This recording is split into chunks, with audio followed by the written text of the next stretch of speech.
ce matin. C'est une joie de pouvoir se réunir à nouveau après 2 semaines d'exil, si on pourrait dire, pour pouvoir obéir à notre Maître et lui être agréable en assemblée. Et comme on a appris, malgré le fait que nous ne pourrons pas nous réunir en famille durant le temps des fêtes, notre espoir, c'est qu'on va pouvoir se réunir en Église, qu'on va pouvoir à chaque semaine continuer à venir ensemble et passer du temps ensemble, avoir de la bonne communion fraternelle dans un temps qui nous rapproche de notre Sauveur. Moi, dans le temps des fêtes, je ne pense pas au Père Noël, je ne pense pas aux cadeaux, autant que ça me rappelle le vrai sens de la saison, la raison derrière la saison. Et nécessairement, c'est un temps qui est précieux pour nous, mais un temps aussi qui peut être très difficile, alors qu'il y a des chrétiens qui vivent de la solitude et d'autres douleurs personnelles. Donc, on doit prier les uns pour les autres pour pouvoir s'encourager dans les voies du Seigneur. Ce matin, j'aimerais qu'on puisse examiner un autre psaume de David, une autre expérience qu'il a décidé, poussé par l'Esprit de Dieu, de partager avec le peuple d'Israël. Une expérience qui pouvait être chantée même par les fils de Jacob dans leur culte, alors qu'ils considéraient que ces vérités-là étaient des vérités qu'eux aussi pouvaient expérimenter. Et ça, c'est confirmé par la parole de Dieu, que la parole de Dieu est inspirée de Dieu et elle reflète ces vérités spirituelles pour chacun d'entre nous. Donc, ce matin, j'aimerais vous inviter à tourner dans le psaume 36. Le psaume 36 pour contempler la bonté de Dieu envers les hommes droits. La bonté de Dieu envers ceux qui marchent dans ses voies et ceux qui désirent accomplir sa volonté. J'espère qu'en 2020, malgré tous les chambardements, malgré toutes les pressions, toutes les épreuves qu'on a expérimentées, que c'est ce qui est ressorti de notre vie. Que la caractéristique, malgré nos manquements, malgré nos faiblesses, malgré nos échecs, c'était qu'on avait un cœur pour le Seigneur, qu'on voulait vivre pour lui, qu'on voulait accomplir sa volonté et que ça va être un tremplin pour l'année 2021. Avec toutes ces victoires, avec toutes ces tentations, avec toutes ces difficultés, que ce soit la caractéristique de notre cœur de vouloir marcher dans les voies de Dieu et accomplir sa volonté. Le psaume 36 à partir du verset 1. On nous dit au chef des chants, donc c'était envoyé à l'orchestre de Dieu dans le temple, du serviteur de l'Éternel de David. David pouvait dire, je suis un serviteur de l'Éternel. Je suis un disciple de mon Dieu. Je veux accomplir la volonté de Dieu. Voici ce qu'il nous raconte. La parole impie du méchant résonne au fond de mon cœur. La crainte de Dieu n'est pas devant ses yeux, car il se flatte à ses propres yeux pour consommer son iniquité, pour assouvir sa haine. Les paroles de sa bouche sont fausses et trompeuses.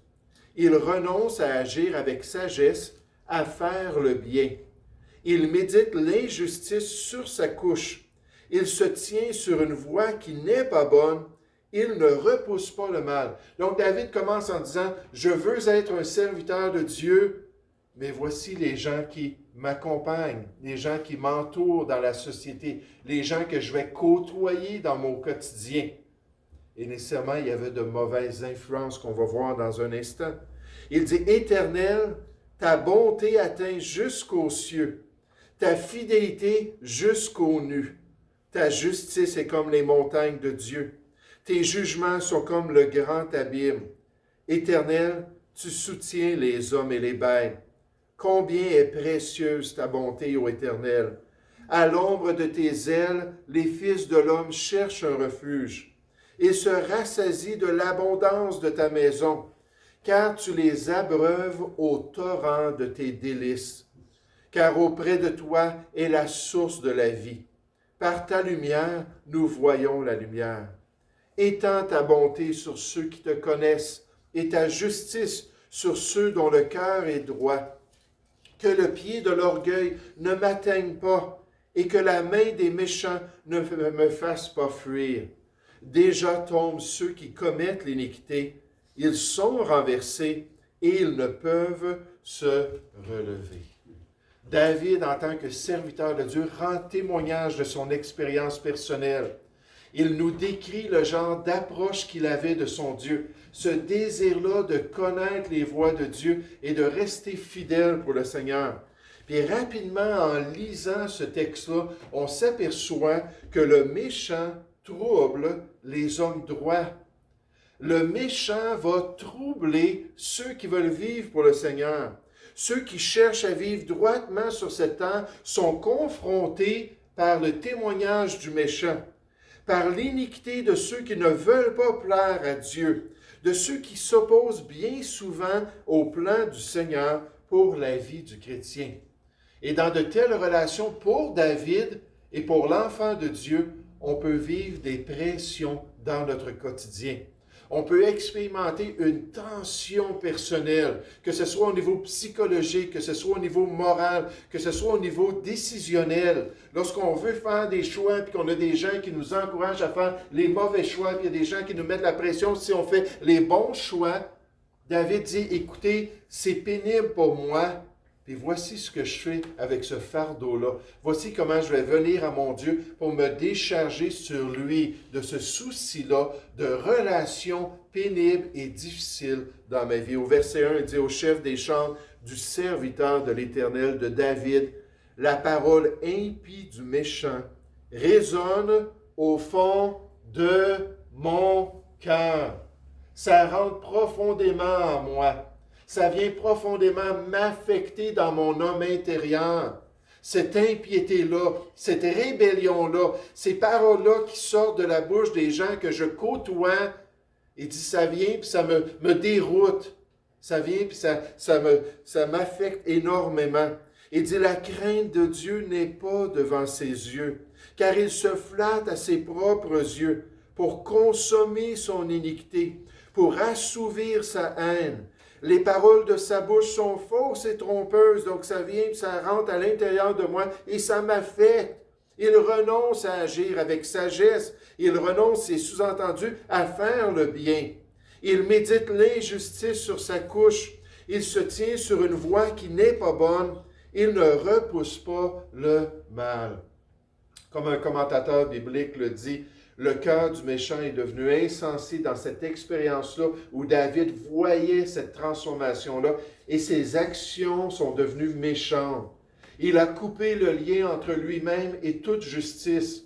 Il s'efforce de se persuader qu'il peut suivre en toute sécurité les tendances de son propre cœur jusqu'à ce que son iniquité soit jugée odieuse par ceux qui en sont témoins, dont David.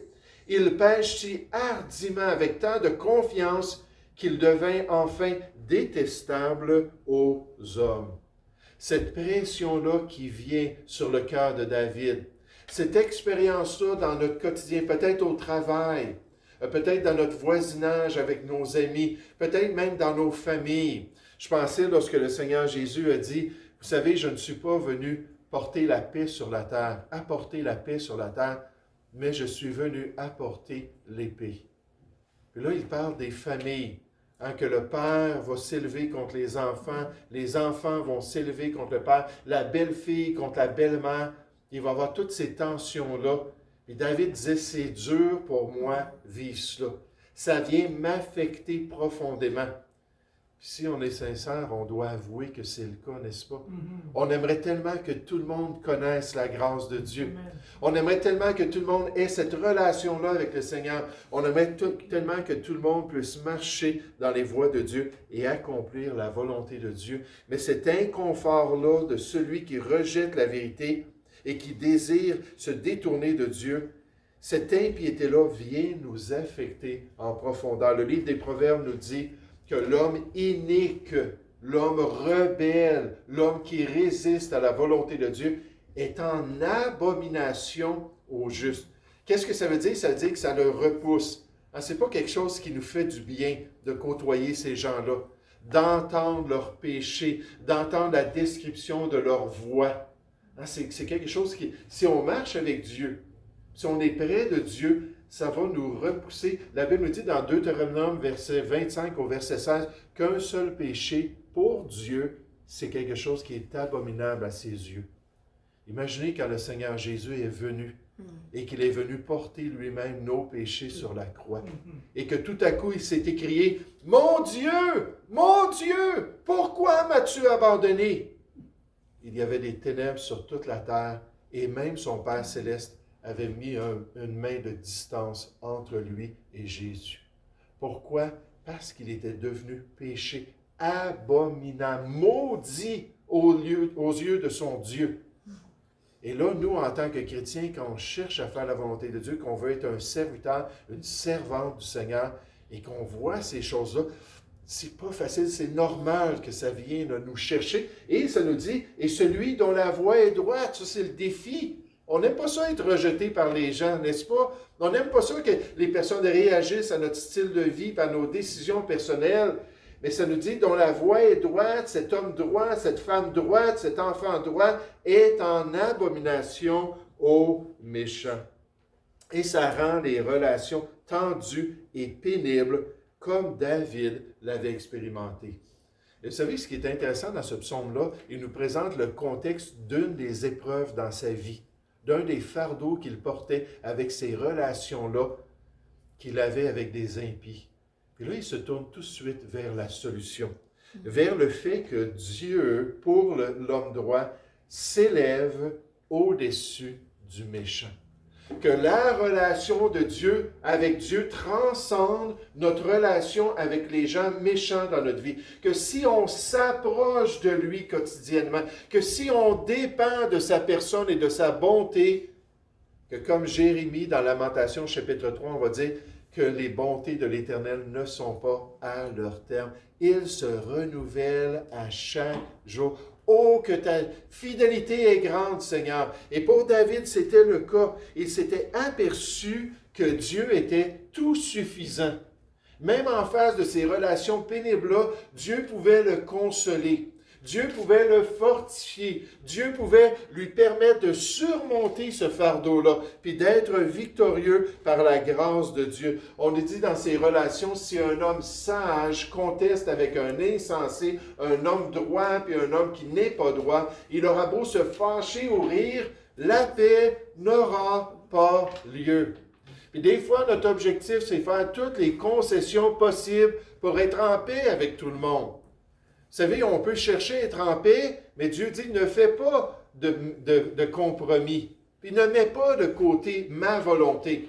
Si le fait qu'on suit la volonté de Dieu, puis qu'on suit la parole de Dieu, ça rend des gens inconfortables, mais humblement, on peut leur dire, mais écoutez, je ne peux pas changer. Je parlais avec un chrétien récemment au sujet de l'histoire chrétienne. Puis quand les empereurs romains, pendant 10 grandes persécutions, demandaient aux chrétiens de renier leur sauveur.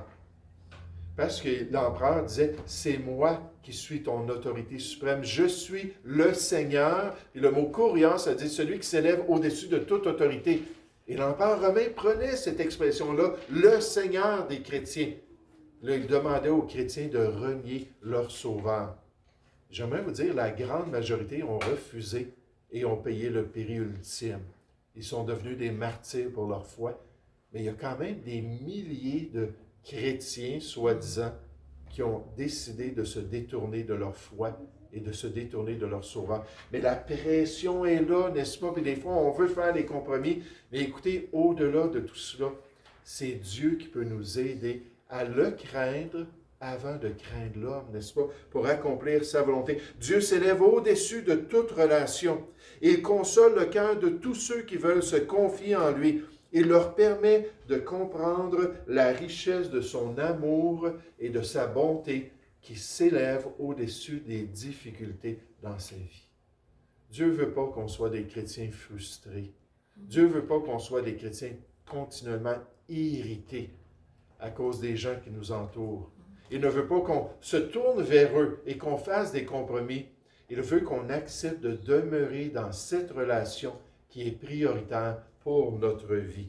Et Dieu va nous donner la grâce, alors qu'on va pouvoir comprendre, la Bible dit, avec tous les saints, tous les croyants, quelle est la largeur, la longueur, la profondeur, la hauteur, les 4 dimensions pour montrer comment est-ce que ça transcende toute l'expérience et connaître l'amour de Christ qui surpasse toute connaissance en sorte que vous soyez remplis jusqu'à toute la plénitude de Dieu. Dieu est tellement transcendant que si on s'approche de lui et si on fait de lui notre délice et qu'on accepte les difficultés de la vie, se confiant en lui, qu'il peut entièrement nous combler, même dans les moments les plus difficiles et les temps les plus pénibles. Lorsqu'on se tourne vers le Seigneur et qu'on reçoit cette grâce dans notre vie. Regardez, pour David, c'était la même chose. Au verset 6 du psaume 36, après avoir parlé de cette difficulté, après avoir parlé de ce fardeau, de ce lourd boulet qu'il portait dans cette relation, il dit au verset 6, « Éternel, c'est toi la solution, mon Dieu. Éternel, ta bonté atteint jusqu'aux cieux. Ta fidélité jusqu'aux nues. Je regarde les méchants autour de moi, ils sont ici sur la terre. Je te regarde toi, puis je vois qui tu es, puis comme tu t'élèves là, au-dessus de ces gens-là, tu les transcendes par ta personne. Ta justice est comme les montagnes de Dieu. Tes jugements sont comme le grand abîme. Éternel, tu soutiens les hommes et les bêtes. Combien est précieuse ta bonté, ô Dieu! À l'ombre de tes ailes, les fils de l'homme cherchent un refuge. Ils se rassasient de l'abondance de ta maison et tu les abreuves au torrent de tes délices, car auprès de toi est la source de la vie. Par ta lumière, nous voyons la lumière. Puis David a dit, quand je m'approche de toi, puis quand je contemple qui tu es, puis quand je considère ta fidélité, puis quand je vois que tu es toujours bon envers moi, peu importe les circonstances, peu importe les douleurs de mon cœur, peu importe les relations que j'ai dans ma vie qui sont tellement imparfaites, quand je vois ça, Seigneur, je vois tellement que la priorité, c'est de rester en communion avec toi, puis de marcher dans tes voies et d'accomplir ta volonté. Je me souviens d'avoir lu un jour d'un pasteur qui sortait du bâtiment de l'église.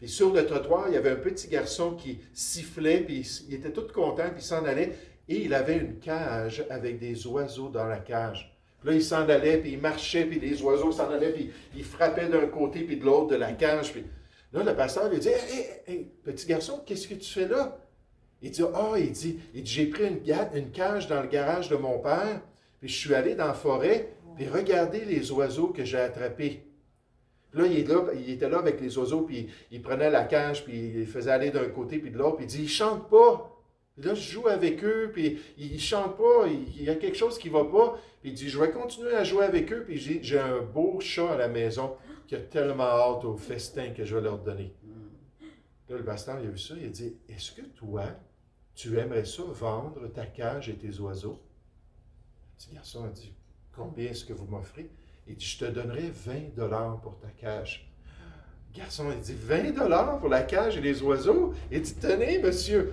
Il a pris le 20 $ puis il a continué à s'en aller en sifflant et en s'en allant. Puis là, le pasteur a regardé les oiseaux, qui voyaient leur petit corps là, tout affolé, puis ainsi de suite. Il est allé en arrière du bâtiment, puis il a ouvert la cage. Puis là, les oiseaux sont tous partis. Il y en avait 3, 4. Puis là, ils ont commencé à chanter alors qu'ils s'en allaient. Puis là, il a dit, « Wow, quelle belle image de l'enfant de Dieu. Je suis affranchi par mon Dieu. Je suis délivré du fardeau. Je suis libéré de ma circonstance. » Puis là, il a commencé à enseigner une série sur comment Dieu pouvait nous affranchir dans tout ce qu'on peut expérimenter pour qu'on soit comme David et qu'on puisse chanter les louanges de notre Dieu à cause de la bonté de Dieu dans notre vie. Oh, est-ce qu'on se tourne vers lui quotidiennement? Est-ce qu'on regarde sa grandeur et on le laisse nous transformer? Est-ce qu'on est prêt à être dans la joie malgré les difficultés de la vie? Vous savez, David avait développé ce réflexe-là. Il voyait les difficultés et il était en mesure de voir la grâce de son Dieu. Il a dit, car sa colère dure un instant et nécessairement David avait subi le châtiment de Dieu, mais sa grâce dure toute la vie. Le soir arrivent les pleurs et le matin, l'allégresse. Si on ne se détourne pas de sa personne, si on continue à marcher dans ses voies, il a dit, et moi, je chanterai ta force. Dès le matin, je célébrerai ta bonté. Encore David nous dit, car tu es pour moi une autre retraite, un refuge au jour de ma détresse. Est-ce qu'on a une relation avec notre Dieu? Est-ce que quotidiennement, on débute en se tournant vers lui, en disant, Seigneur, viens me remplir de ta personne. Viens me remplir de ton esprit. Viens me permettre d'expérimenter cette relation-là qui va me permettre d'accomplir tout ce que je dois ici-bas et de tout subir pour ta gloire et dans tes voies. Une des personnes qui était tellement joyeuse, qui avait tellement un beau témoignage, c'était celui qui a écrit Le Voyage du pèlerin. Puis le pasteur, son nom, c'était... Pardon? John Bunyan. Oui, Jean Bunyan, c'est ça exactement. Et il a fait 12 ans de prison. Puis finalement, quand il a été libéré, puis Dieu lui avait permis ces 12 ans-là, c'était difficile sur la famille, son épouse, c'était pas drôle, mais il a saisi l'occasion pour témoigner aux prisonniers, il a saisi l'occasion pour servir le Seigneur, même de la prison, alors qu'il a écrit toutes sortes de poèmes, qu'il a écrit des livres pour des enfants, puis un des livres qu'il a écrit pour les adultes, c'était Le Voyage du pèlerin. Mais une des choses qui était caractéristique, c'était sa joie. Par la grâce de Dieu et à cause de la présence de Dieu, les autres prisonniers le voyaient comme un homme rempli de joie. Hey, on n'est même pas emprisonnés, nous autres. On n'est même pas en train de souffrir physiquement pour la foi. Et Dieu peut, pour nous aussi, nous combler en toutes choses. Et un autre aspect que David avait remarqué, c'est aussi qu'il pouvait y avoir un soutien mutuel entre hommes droits, entre personnes qui voulaient accomplir la volonté de Dieu. Les hommes droits, nécessairement les hommes méchants et impies, étaient pénibles pour lui, mais il connaissait des gens qui aimaient le Seigneur. Il connaissait des gens qui voulaient servir Dieu. Il savait qu'en les côtoyant et en marchant ensemble, ils pouvaient tous ensemble se soutenir mutuellement. Et les hommes droits doivent se soutenir. Les hommes droits doivent être présents les uns pour les autres. Ils doivent veiller les uns pour les autres. Ils doivent intercéder les uns pour les autres. Dans l'Église, on nous dit, veillons les uns sur les autres pour nous exciter à l'amour et aux bonnes œuvres. Pour nous dire, ça vaut la peine de servir Dieu. Dieu est grand et digne de notre marche chrétienne. N'abandonnons pas notre assemblée, comme c'est la coutume de quelques-uns, mais exhortons-nous réciproquement les uns les autres, et cela d'autant plus que vous voyez approcher le jour. Et pour David, il avait appris qu'il avait besoin des autres croyants. Regardez encore dans notre texte, juste une prière qu'il offre à Dieu. En face de son dilemme, en face de la pression sur les hommes droits en Israël, puis nécessairement en face de ce désir-là de les voir surmonter eux aussi les difficultés de la vie. Au verset 11, il dit, « Étends ta bonté sur ceux qui te connaissent. » Seigneur, que ce ne soit pas juste moi, que eux aussi puissent en bénéficier de la présence de leur Dieu. Étends ta bonté sur ceux qui te connaissent et ta justice sur ceux dont le cœur est droit. Soutiens les hommes droits, Seigneur, David demandait. Fortifie ceux qui marchent dans tes voies. Affermis ceux qui veulent accomplir ta volonté. Puis tout à travers les psaumes, alors qu'il partage ses difficultés, alors qu'il est en train de rendre témoignage de ses douleurs et de son approche de son Dieu, bien souvent, David, c'est exactement ce qu'il faisait. Il disait, comme tu m'aides, Seigneur, je veux aider les autres. Comme tu me soutiens, je veux aussi les soutenir et faire partie de la solution dans l'œuvre de Dieu. Pas du problème, faire partie de la solution. Il le dit dans le psaume 32, « Beaucoup de douleurs sont la part du méchant, mais celui qui se confie en l'Éternel est environné de sa grâce. » Puis là, à la lumière de cette expérience qu'il avait vécue dans sa relation avec Dieu, il dit, « Juste, vous qui êtes justes, vous qui marchez dans la justice, réjouissez-vous en l'Éternel et soyez dans l'allégresse. Poussez des cris de joie, vous tous qui êtes droits de cœur. Vous tous qui voulez marcher dans les voies de Dieu. » Un auteur a dit, « Ceux qui connaissent le Seigneur doivent prier, qu'il puisse se faire connaître à ceux qui ont le désir de suivre ses voies. » Prions les uns pour les autres. Priez pour tous les saints, la parole de Dieu nous dit. Comme j'ai observé, un auteur nous dit, un peu auparavant, le psalmiste applique ici à sa propre situation la prière qu'il avait offerte. Mais en incluant dans sa prière, dans le verset précédent, tous les enfants de Dieu. Il se proposa de montrer qu'il ne demandait rien pour lui-même en dehors des autres.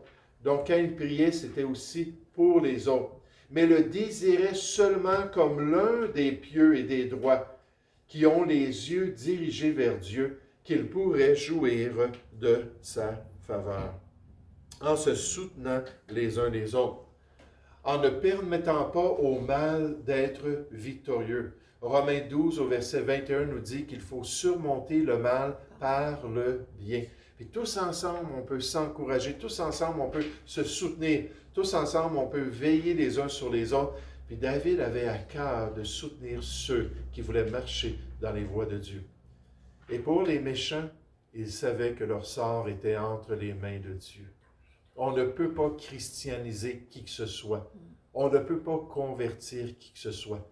Puis Dieu nous demande de demeurer fidèles et le sort des méchants, nécessairement, est entre ses mains. C'est lui qui est au courant. Regardez dans notre passage que les méchants vont subir la condamnation de leur voie. Les méchants vont subir la condamnation de leur voie. Les hommes impies et rebelles vont moissonner un jour le salaire que méritait leur péché. Juste avant de regarder notre texte, un verset biblique qui nous rappelle ça dans le Nouveau Testament, ça dit « Mais par ton endurcissement et par ton cœur impénitent, tu t'amasses un trésor de colère pour le jour de la colère et de la manifestation du juste jugement de Dieu. » Puis remarquez, on nous dit qu'il rendra à chacun selon ses œuvres, selon ce qu'il aura fait ici-bas.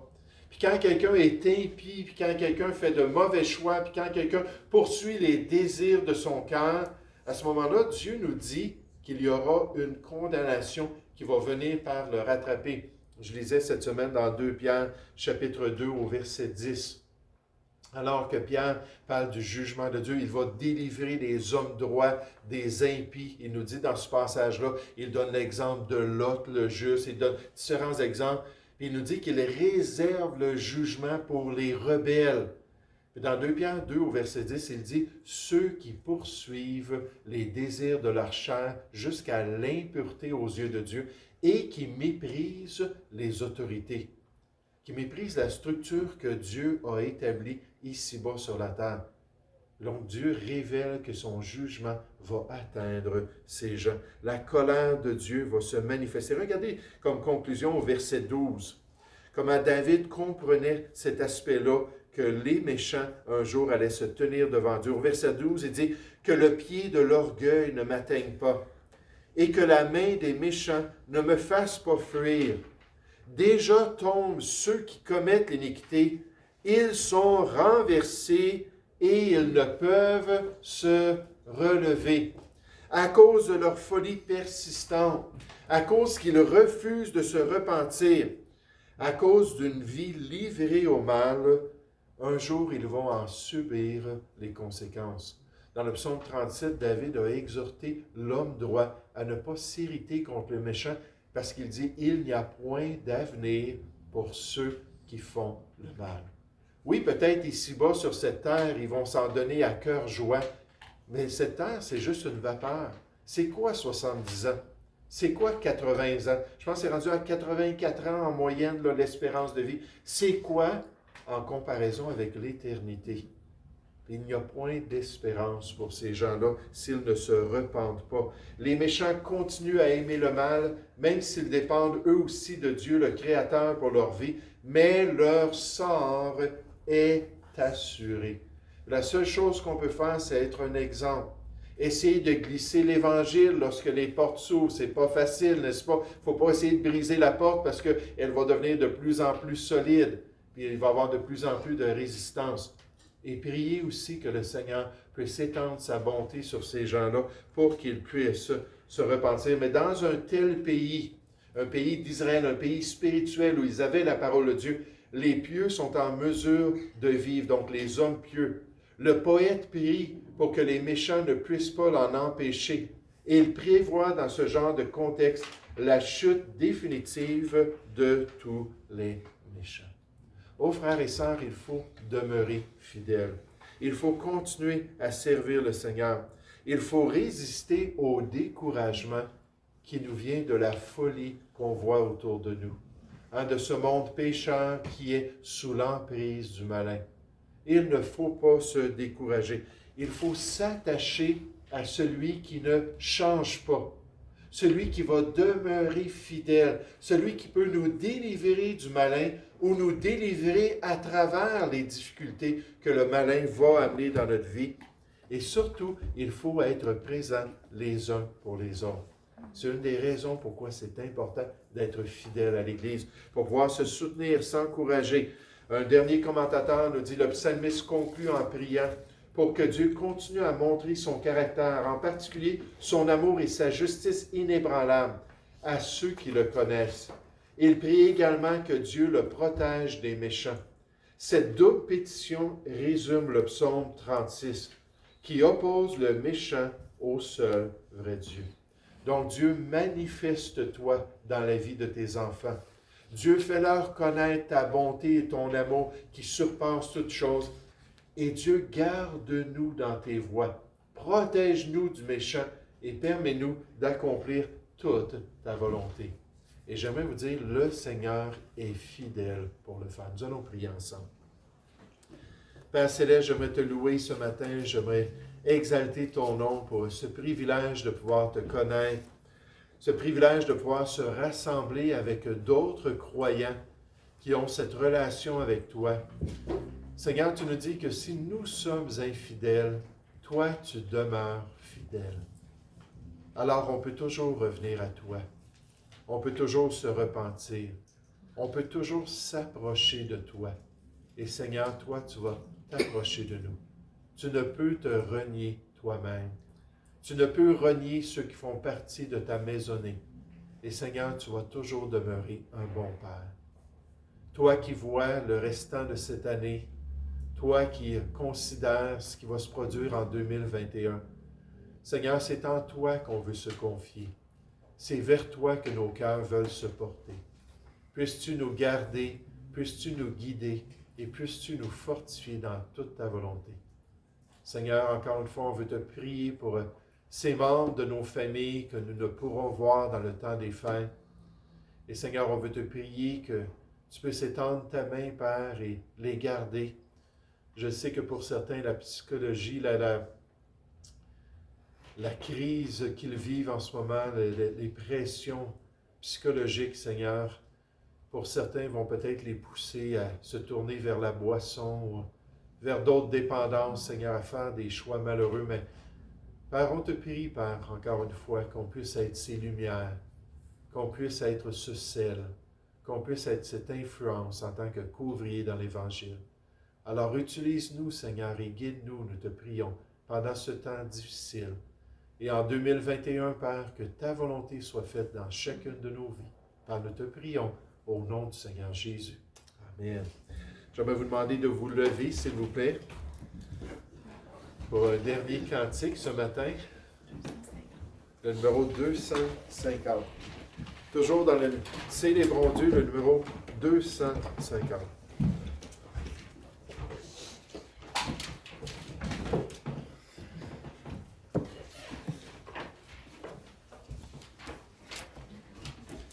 Entre tes mains, j'abandonne.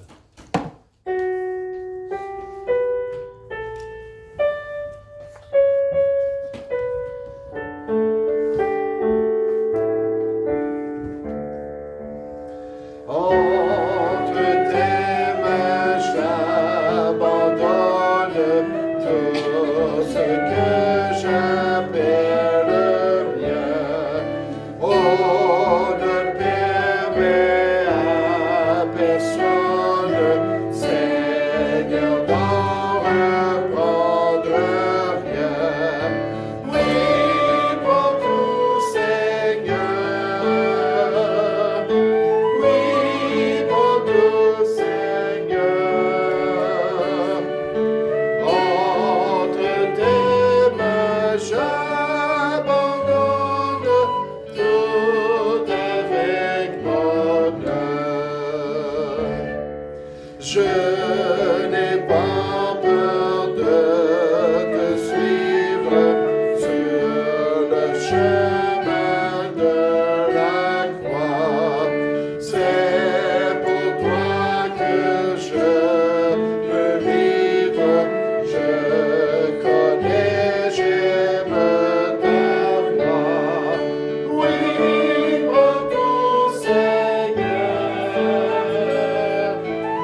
prêts à renoncer à notre réputation pour accomplir la volonté de Dieu?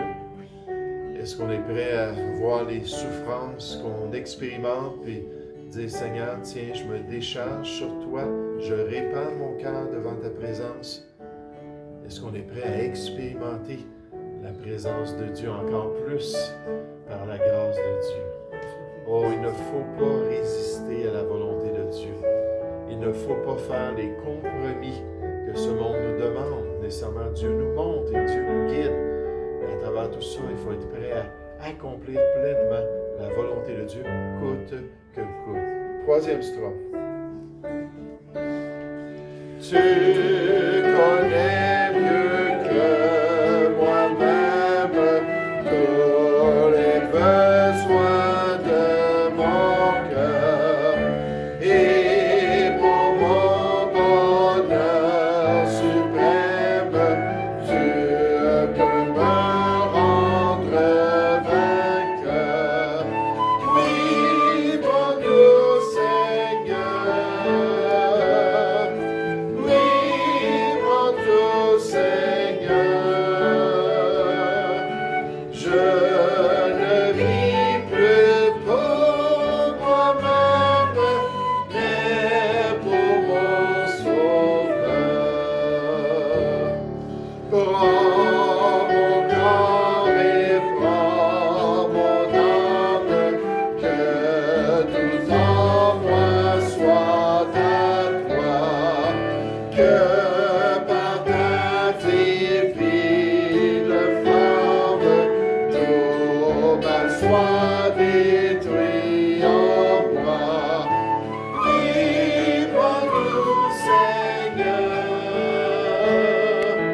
Oui, mon doux Seigneur. Prends mon corps et prends mon âme, règne sur mon cœur. Et ça faisait du bien de se voir ce matin. Que le Seigneur vous bénisse. Bonne semaine.